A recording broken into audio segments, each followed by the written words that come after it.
পিকুকে নিয়ে পিকুর দিভা আর পিকুর মানির খুব শখ। তো অনেক দিন থেকে পিকুর মানি আর দিভা আমাকে বলতে শুরু করেছিল পিকুর হাত ফাঁকা ফাঁকা লাগছে, পিকুর হাতের মানে পরার জন্য কিছু একটা কিনে দাও।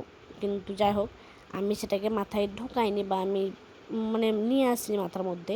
কিন্তু 2-1 দিন থেকে আমিও লক্ষ্য করছি যে হ্যাঁ ঠিকই, পিকু এখন তো ছোট বয়সেই তো ছেলেরা মানে পরে বালা, আর বড় হলে তো মানে সেরকমভাবে আমার পছন্দ নয় বড় ছেলেদের বালা পরা। তো যাই হোক, সেই জন্য আজকে রামপাট গিয়েছিলাম।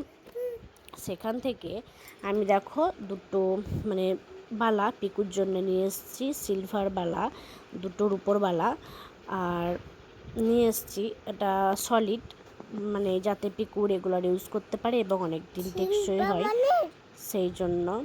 এটাতে পিকুর মানি তো খুব খুশি হয়েছে, পিকুর দিভাইও খুব খুশি হয়েছে। এরপরে পিকুর আবদার ছিল জুতো, এইরকম জুতো পিউ দিদির দেখে দেখে বলেছিল পিউ দিদির মতো জুতো নেব। তো দেখো পিউ দিদির মতো জুতোও পিকুর আবদারে এনে দিয়েছি।